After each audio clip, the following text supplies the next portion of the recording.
ये है 15th chapter जिसका नाम है लाइट और ये 7th क्लास की बुक का है। इसको हम शुरू करते हैं इजी स्टेप्स के साथ। आपने देखा होगा जब एक बीम लाइट की बीम कमरे में अंदर करती है किसी नैरो ओपनिंग से, जो पतली कोई बारीक होल होता है या कोई और जगह मिल जाती है लाइट को, तो वो वहाँ से अंदर आती है।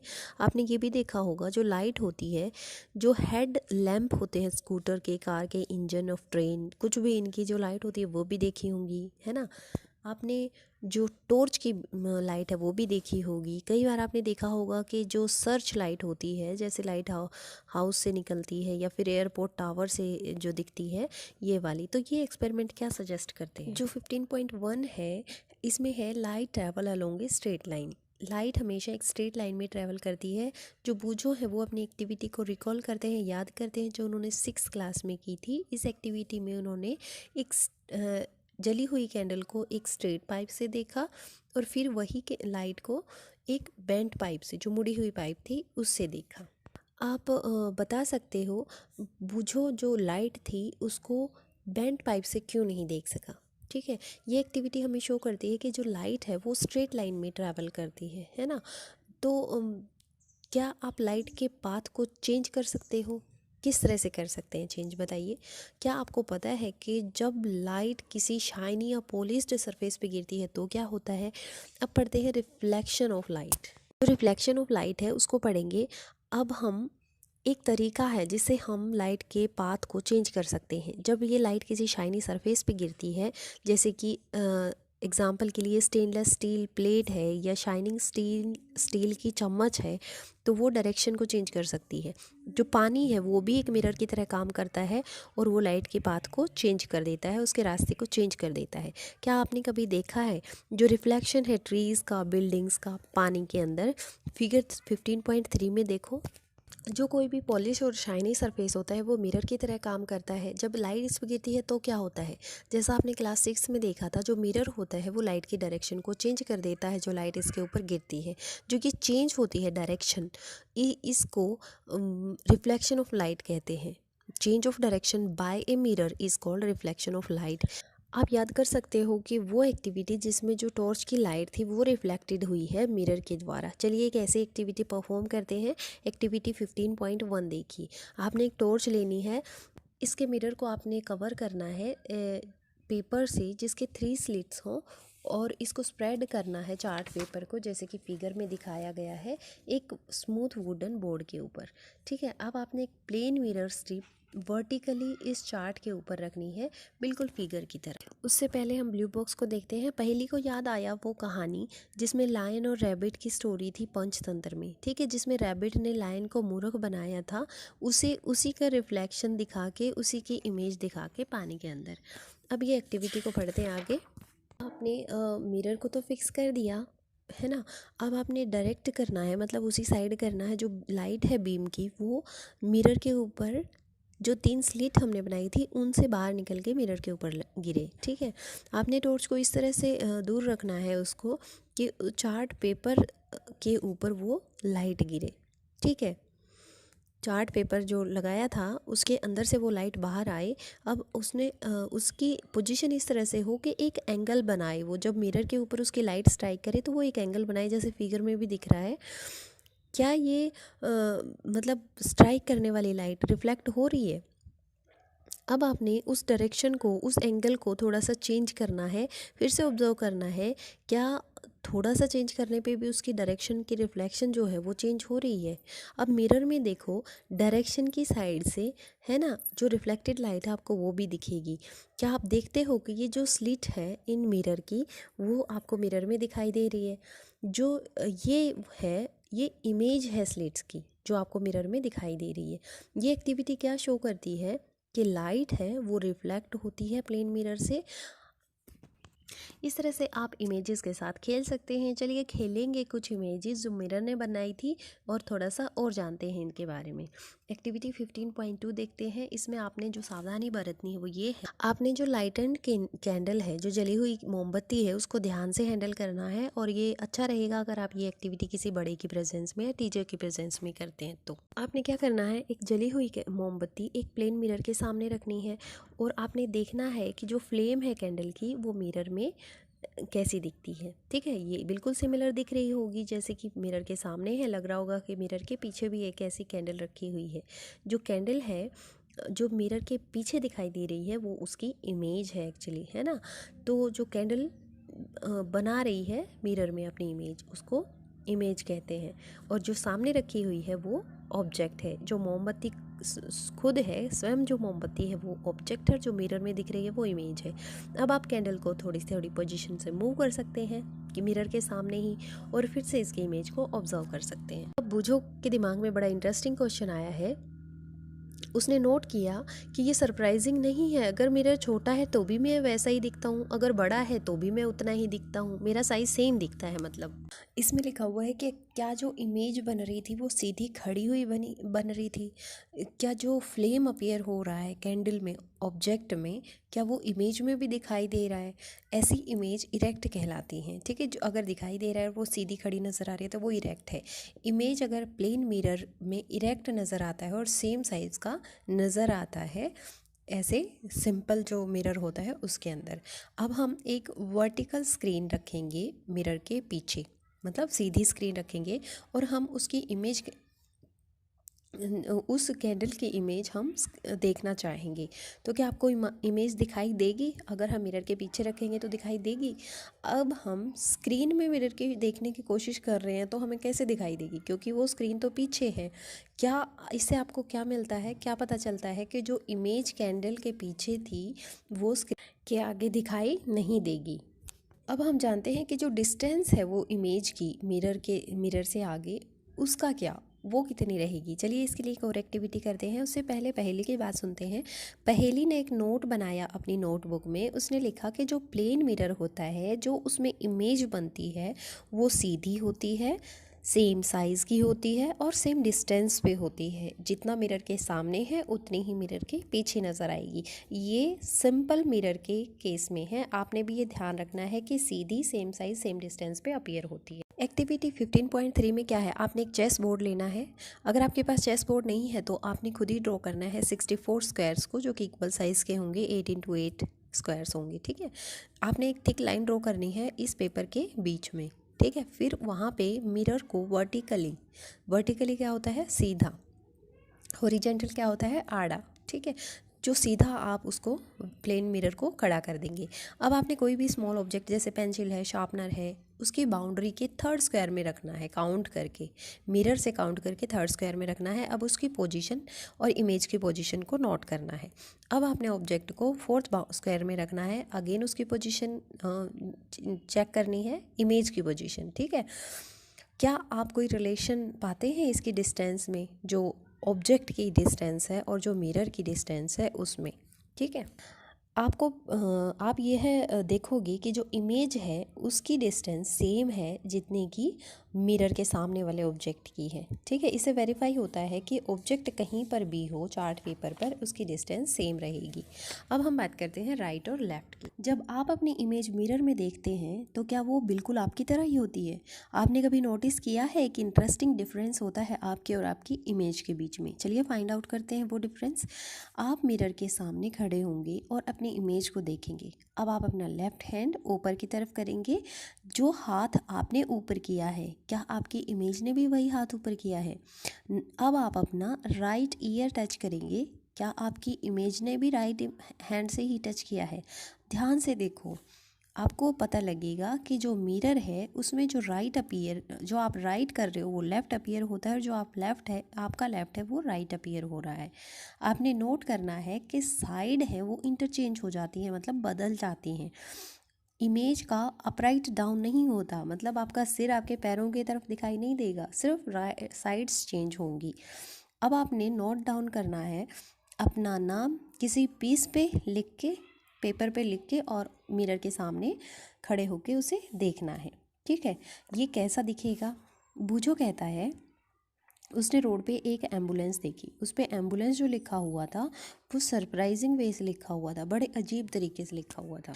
क्या आप समझ सकते हो कि ये इस तरह से क्यों लिखा हुआ होता है? जैसे मिरर में फिगर में दिखाया गया है 15.9 में।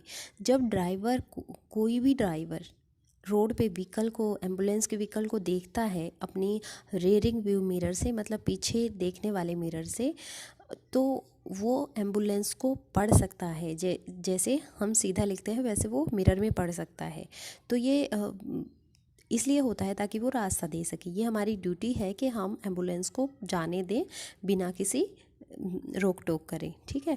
आपने देखा होगा कि जो साइड मिरर है स्कूटर के या कार के, उसमें जो इमेज होती है वो बहुत छोटी अपीयर होती है, बहुत छोटी दिखती है, जैसा कि वो ऑब्जेक्ट होता है उससे बहुत ज़्यादा छोटी, ठीक है। आपने कभी ऐसे आश्चर्य नहीं किया कि ऐसा क्यों होता है? ये अब स्फेरिकल मिरर के साथ खेलते हैं। पहेली और बूझो है वो अपने डिनर का वेट कर रहे थे। अब बूझो ने एक प्लेट उठाई और उसमें अपनी इमेज देखी। उसने कहा, ओह, ये प्लेट तो प्लेन मिरर की तरह काम कर रही है। जो मेरी इमेज है वो सीधी नज़र आ रही है और सेम साइज़ की नज़र आ रही है। जो पहेली है उसने भी अपनी इमेज स्टील की चम्मच के पीछे देखी, पीछे वाले हिस्से में देखी, ठीक है। बूझो, देखो यहाँ पे मैं भी अपनी इमेज देख सकती हूँ। इरेक्ट इमेज है और स्मॉलर साइज़ की है। जो ये स्पून है ये भी मिरर की तरह काम कर रही है, उसी तरह का मिरर, पहेली ने कहा। आप भी अपनी स्पून या फिर कोई कर्व्ड शाइनिंग सरफेस लेकर अपनी इमेज देख सकते हैं। उससे पहले चलिए करते हैं एक्टिविटी 15.5। आप एक स्टेनलेस स्टील स्पून लेंगे, इसके आउटर सरफेस को अपने चेहरे के पास लाएंगे और इसमें देखेंगे। आप क्या देखते हैं? आपकी इमेज कैसे दिखती है इसमें? क्या ये इमेज डिफरेंट है जो प्लेन मिरर में आपको दिखाई दी थी उससे? क्या ये इमेज इरेक्ट है कि साइज़ सेम है, स्मॉलर है या लार्जर है? अब आप जो स्पून के अंदर वाली साइड है उसमें अपनी इमेज देख सकती हैं, ठीक है।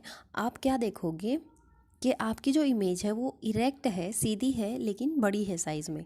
ये क्या करता है, अगर आप इसकी डिस्टेंस इंक्रीज़ कर दोगे अपने से तो वो फेस आपको छोटी दिखाई देगी। जो आपका फेस है वो छोटा दिखाई देगा, ठीक है। आप अपने चेहरे की बजाय इसमें पेन या पेंसिल कुछ भी देख सकते हैं।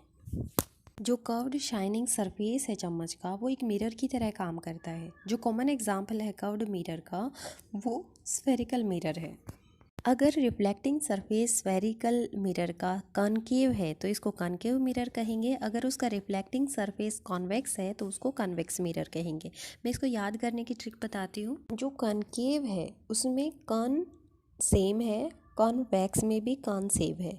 अब बच गया केव कॉनकेव में और वैक्स कॉन्वेक्स में, ठीक है। तो केव का मतलब होता है गुफा, और जो कॉनकेव मिरर है वो अंदर की तरफ है, ऐसे ही गुफा का दरवाज़ा होता है ना। कॉन्वेक्स है जो वो उभरा हुआ है, ठीक है। हमने जैसे वैक्स लगा दिया और ऊपर ऊपर ही लगती है ना वैक्स, तो इस तरह से कॉनकेव जो अंदर धंसा हुआ है गुफा के जैसा, और कॉन्वेक्स जैसे हमने वैक्स लगा दी। जो कॉनकेव कॉन्वेक्स मिरर है उनको स्फेरिकल मिरर क्यों कहते हैं? अब आपने इसके लिए एक रबर बॉल लेनी है और उसको बीच में से काटना है चाकी से या हैक्सॉ ब्लेड से, जिसको आरी बोलते हैं। आपने ध्यान रखना है कि कोई बड़ा आदमी आपके साथ हो जब आप बॉल काट रहे हैं तब। जो इनर सरफेस है कटी हुई बॉल का वो होता है कॉनकेव, और जो आउटर सरफेस है वो है कॉन्वेक्स, ठीक है, जैसे फिगर में दिखाया गया है। जो स्पून की अंदर वाली सरफेस है वो कॉनकेव मिरर की तरह काम करेगी और जो बाहर वाली है वो कॉन्वेक्स मिरर की तरह काम करेगी।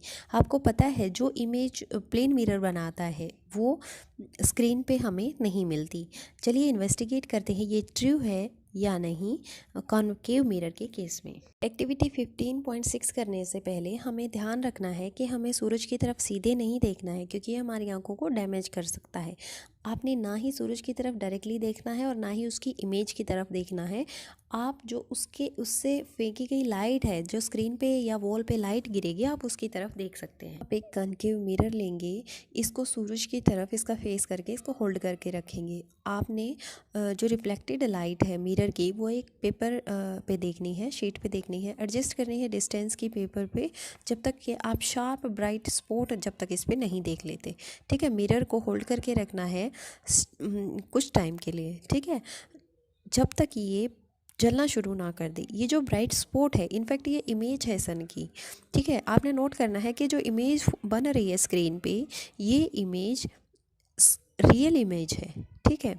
जो इमेज स्क्रीन पे बनती है वो रियल इमेज होती है। 15.2 में आपको याद है ना जिसमें प्लेन मिरर में आपने देखा था, तो ऐसे इमेज वर्चुअल इमेज थी, ठीक है। ये कॉनकेव मिरर में हम देख रहे हैं, इसलिए रियल इमेज है, और जो स्क्रीन पे बन रही है वो रियल इमेज है, और जो नॉर्मल मिरर प्लेन मिरर में हमने देखा था वो वर्चुअल इमेज थी। अब हम फाइंड आउट करने की कोशिश करते हैं जो कैंडल फ्लेम है कॉनकेव मिरर पे उसकी इमेज को। एक्टिविटी 15.7 देखें। इस एक्टिविटी में आपने कॉनकेव मिरर को एक स्टैंड पे फिक्स करना है या फिर कोई भी अरेंजमेंट करके उसको फिक्स करना है, ठीक है। इसको टेबल के ऊपर रखना है। आपने एक वाइट पेपर का पीस लेके कार्डबोर्ड शीट पे चिपकाना है और उसको 15x10 साइज़ चलेगा, ठीक है। अब वो स्क्रीन की तरह काम करेगा। अब आपने एक जलती हुई कैंडल और टेबल के ऊपर रखनी है, 50 सेंटीमीटर दूर होनी चाहिए मिरर से, ठीक है। अब आप इसकी इमेज को, इस जलती हुई कैंडल के फ्लेम की इमेज को स्क्रीन पे देखने की कोशिश करेंगे।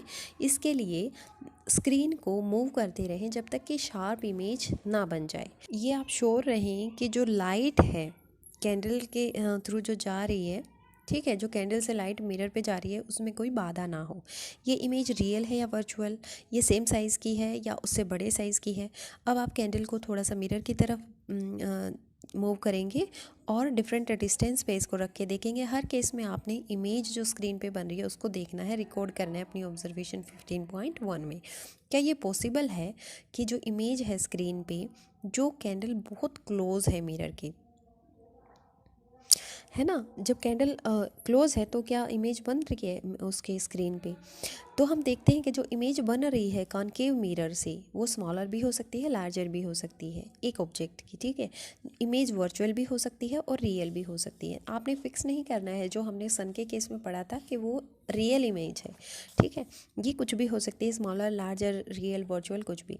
जो कॉनकेव मिरर है वो कई पर्पज़ के लिए यूज़ होता है, कई कामों के लिए यूज़ होता है। आपने देखा होगा कि जो डॉक्टर यूज़ करते हैं आपकी आँखें, कान, नाक, गला एग्जामाइन करने के लिए, वो कॉनकेव मिरर ही यूज़ करते हैं। डेंटिस्ट भी कॉनकेव मिरर को यूज़ करते हैं ताकि आपके दांत की बड़ी इमेज वो देख सकें। जो रिफ्लेक्टर्स हैं टॉर्चेस के, हेडलाइट्स के, हाँ, जो हेडलाइट्स हैं गाड़ियों की, कार की, स्कूटर की, उनमें कॉनकेव होता है शेप में। अब बूझो ने अपनी इमेज को ऑब्जर्व करना शुरू किया जो उसकी साइकिल की बेल लगी हुई थी उसमें, ठीक है। उसने देखा कि जो उसकी इमेज थी वो इरेक्ट थी और स्मॉलर थी साइज़ में। उसे आश्चर्य हुआ कि जो बेल है क्या वो भी एक स्फेरिकल मिरर है? क्या आप खुद अपने आप मिरर को रिकॉग्नाइज कर सकते हैं किस तरह का मिरर वो है, ठीक है। नोट करना है रिफ्लेक्टिंग सरफेस को कि जो बेल का रिफ्लेक्टिंग सरफेस था वो तो कन्वेक्स था। अब एक्टिविटी 15.8 देखते हैं। 15.8 में आपने वही करना है जो 15.7 में किया था, लेकिन यहाँ पे कन्वेक्स मिरर होगा, ठीक है। कनकेव नहीं रखना है। आपने अपनी ऑब्जर्वेशन को रिकॉर्ड करना है और टेबल में लिखना है जैसे टेबल 15.1 थी उसी में। क्या आपको एक रियल इमेज दिख रही है किसी भी डिस्टेंस पे, ठीक है। उस मिरर के किसी भी डिस्टेंस पे रियल इमेज अगर बन रही है तो आपने वो नोट करनी है। क्या ये इमेज बड़ी साइज़ में है, जो ऑब्जेक्ट ये है उससे साइज़ में बड़ी है? क्या आप पहचान सकते हो जो इमेज साइड मिरर के, स्कूटर के साइड मिरर में बनते हैं उनको पहचान सकते हो? ये कन्वेक्स मिरर है एक्चुअली। कन्वेक्स मिरर क्या करता है, जो इमेज लार्ज एरिया में स्प्रेड होती हैं उनको उस मिरर में दिखा सकता है, अपने अंदर से दिखा सकता है। तो ड्राइवर्स को हेल्प हो जाती है कि उनके पीछे कितनी ट्रैफिक है वो देख सकते हैं इस कन्वेक्स मिरर में। तो याद रखना है उनके साथ कौन सा मिरर होता है, कन्वेक्स मिरर होता है। Images formed by lenses. आपने देखा होगा मैग्नीफाइंग ग्लास को, इसको छोटे प्रिंट पढ़ने के लिए काम में लेते हैं, ठीक है। आपने ये भी ऑब्जर्व किया होगा जो अर्थवॉर्म कॉकरोच के बॉडी पार्ट्स है उसको भी मैग्नीफाइंग ग्लास से देखते हैं कि मैग्नीफाइंग ग्लास एक्चुअली में लेंस है। क्या है ये? लेंस है। इन लेंस को स्पेक्टिकल्स में, टेलीस्कोप में, माइक्रोस्कोप में सब जगह यूज़ करते हैं। आपने कुछ और आइटम बताने हैं जिनमें लेंस का यूज़ होता है। अब आप कई तरह के लेंसेज देखेंगे, आपको टच करने से और फील करने से पता चल जाएगा कि किस तरह का वो लेंस है। अगर आपको बीच में से मोटा दिखता है, महसूस होता है टच करने पे, और साइड में से पतला दिखता है तो वो कन्वेक्स लेंस है। और अगर साइड में से साइड में से अगर मोटा फील होता है और बीच में से पतला फील होता है तो वो कनकेव लेंस है। आपने नोट करना है कि जो लेंस होते हैं वो ट्रांसपेरेंट होते हैं और उनमें से लाइट पास कर सकती है। अब आपने सावधानी क्या बरतनी है कि ये बहुत डेंजरस है किसी भी लेंस से सूरज की तरफ देखना, उसकी चमकीली लाइट की तरफ देखना। आपको इस चीज़ का बहुत ध्यान रखना चाहिए कि सनलाइट को कन्वेक्स लेंस में से कभी फोकस नहीं करना चाहिए अपने बॉडी पार्ट के ऊपर। एक कन्वेक्स लेंस लेना है या मैग्नीफाइंग ग्लास लेना है, आपने सन रेज के रास्ते में इसको रखना है। इसके सामने आपने एक शीट रखनी है जैसे कि फिगर में दिखाया गया है 15.23 देखें। एडजस्ट करनी है डिस्टेंस लेंस की और पेपर की ताकि आपको वहाँ पे एक ब्राइट स्पॉट नज़र आए पेपर के ऊपर। ठीक है, होल्ड करके रखना है पेपर को कुछ टाइम के लिए ताकि वहाँ पे जलना शुरू हो जाए, पेपर जलना शुरू हो जाए। अब आपने कन्वेक्स लेंस को कॉनकेव लेंस से रिप्लेस करना है। क्या वहाँ पे कोई ब्राइट स्पॉट बना है? आप क्यों इस बार ब्राइट स्पॉट नहीं प्राप्त कर रही, मतलब आपको ब्राइट स्पॉट इस टाइम क्यों नहीं मिल रहा? आपने देखा है कि जो मिरर बन के इमेज बनती है वो डिफरेंट पोजीशन की वजह से डिफरेंट नेचर डिफरेंट साइज़ की बनती है। ठीक है, क्या ये भी लेंसेज के केस में ट्रू है? चलिए एक एक्टिविटी और करते हैं। 15.10 आपने एक कन्वेक्स लेंस लेना है और इसको एक स्टैंड पे खड़ा करना है। आपने ये कन्वेक्स लेंस को उसी तरह से करना है जैसे 15.7 में किया था। ठीक है, आपने इसको फिक्स करने के बाद वहाँ पे सामने एक कैंडल जलती हुई रखनी है 50 सेंटीमीटर पे। ठीक है, अब आपने कार्डबोर्ड को फिक्स करना है और उस कैंडल की इमेज जो है स्क्रीन पे देखनी है। ठीक है, अब आप मूव कर सकते हैं कैंडल को स्क्रीन की मिरर की तरफ और मिरर से थोड़ा बहुत दूर भी, ताकि आपको शार्प इमेज जो है फ्लेम की वो नज़र आ जाए। किस तरह की इमेज आपको दिखेगी, क्या ये रियल है या वर्चुअल है, आप डिफरेंट डिस्टेंस पे ये चेक कर सकते हैं। तो इमेज आप देखेंगे जो कैंडल की हर बार जो पेपर स्क्रीन पे दिखाई दे रही है। रिकॉर्ड करनी है ऑब्जर्वेशन जैसे 15.7 में की थी। एक कन्वेक्स लेंस क्या करता है, ब्लू बॉक्स में ये दिया हुआ है कि वो लाइट को अंदर की तरफ कन्वर्ज करता है। ठीक है, जो इसके ऊपर गिरती है इसलिए इसको कन्वर्जिंग लेंस बोलते हैं। जबकि जो कॉनकेव लेंस है, ठीक है, जो गुफा की तरह अंदर की तरफ जाता है वो लाइट को बाहर की तरफ फेंकता है। ठीक है, इसलिए ये डाइवर्जिंग लेंस है। अब बूझो कहता है क्या हम उस इमेज को जो लेंस से बनी है हम उसको अपोजिट साइड से भी देख सकते हैं? क्या आपको कोई ऐसी पोजीशन मिलती है जहाँ पे इमेज है वो इरेक्ट और मैग्नीफाइड मिले? क्या ये स्क्रीन पे हमें इमेज मिल सकती है? क्या ये इमेज रियल और वर्चुअल है? इसी तरह से जो कन्वेक्स लेंस है वो मैग्नीफाइंग ग्लास की तरह यूज़ होता है। इसी सिमिलर फैशन में आपको स्टडी करना है जो कॉनकेव लेंस से इमेज फॉर्म होती है वही। आप देखोगे कि जो इमेज कॉनकेव लेंस से बन रही है वो हमेशा वर्चुअल है, इरेक्ट है और स्मॉलर है साइज़ में जितना कि वो ऑब्जेक्ट है। जो सनलाइट है वो वाइट है या कलर्ड है? आपने देखा होगा रेनबो स्काई में, है ना, ज़्यादातर ये तभी अपीयर होता है, दिखाई देता है जबकि बारिश हुई होती है, मतलब बारिश होने के बाद, और जब सन जो होता है, सूर्य की धूप जो होती है वो कम होती है। रेनबो जो है वो बहुत लंबे आर्क में, मतलब वो बहुत लंबा बड़ा दिखाई देता है जिसमें कई कलर होते हैं। रेनबो में कितने कलर होते हैं? जब आप इसे ध्यान से देखोगे तो यहाँ पे 7 कलर होते हैं, लेकिन आप इनको अलग नहीं कर सकते, मतलब डिस्टिंग्विश नहीं कर सकते इजीली। ठीक है, ये कलर कौन से होते हैं? Red, orange, yellow, green, blue, indigo and violet. इसको उल्टा पढ़ें, ये विबग्योर बना रहा है। विबग्योर जो है ये कलर्स है। ठीक है, पहले कहना चाहती है कि ये जो वाइट लाइट है ये 7 कलर से बनी हुई होती है। आपने देखा होगा कि जब आप साबुन की बबल्स को फूंक मारते हो तो ये कलरफुल अपीयर होती है ना, दिखाई देती है ना कलरफुल।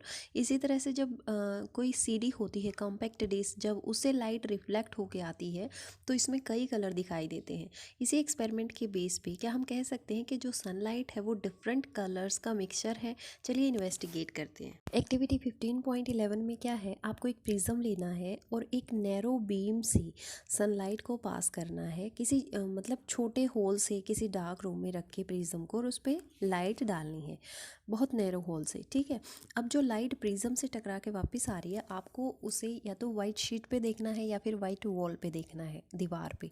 ठीक है, क्या देखोगे, जो कलर है इसके वो रेनबो की तरह ही दिखाई दे रहे हैं। इसका मतलब है कि जो वाइट लाइट है सन की रेज है वो वाइट लाइट से बनी हुई है। लाइट को हम वाइट लाइट भी कह सकते हैं। इसका मतलब है कि ये 7 कलर से मिलके बनी होती है।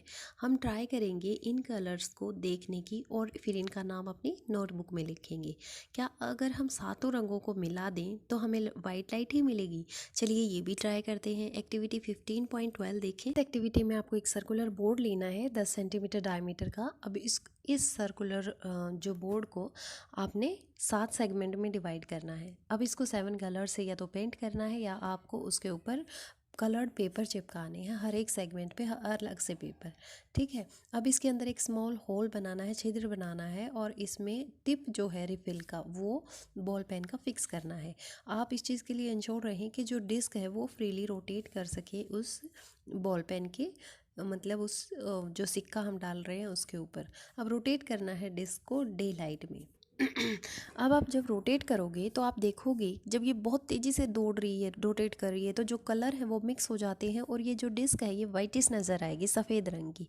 इस डिस्क को पॉपुलरली कहते हैं न्यूटन्स डिस्क। पहेली के दिमाग में एक बहुत ही ब्रिलियंट आइडिया आया। उसने सोचा कि स्मॉल टॉप तैयार किया और उसके ऊपर जो है 7 जो रेनबो कलर है वो पेंट कर दिए। अब उसने उसको रोटेट किया और ये भी वाइट नज़र आ रही थी। मैं एक बार इसके कीवर्ड पढ़ देती हूँ, अगर कोई नया आया तो मैं आपको बता दूंगी। Concave lens, concave mirror, convex lens, convex mirror, erect image, magnified image, magnifying glass, prism, rainbow, real image, rear view mirror, जो पीछे देखने का शीशा होता है वो रियर व्यू मिरर है, side mirror, spherical mirror, virtual images. जो आपको खुद करना है वो है what you have learned in this chapter. Thank you for watching science in simple steps. अगर आपकी क्यूरीज है तो आप कमेंट बॉक्स में जाके ज़रूर करें। Thank you once again.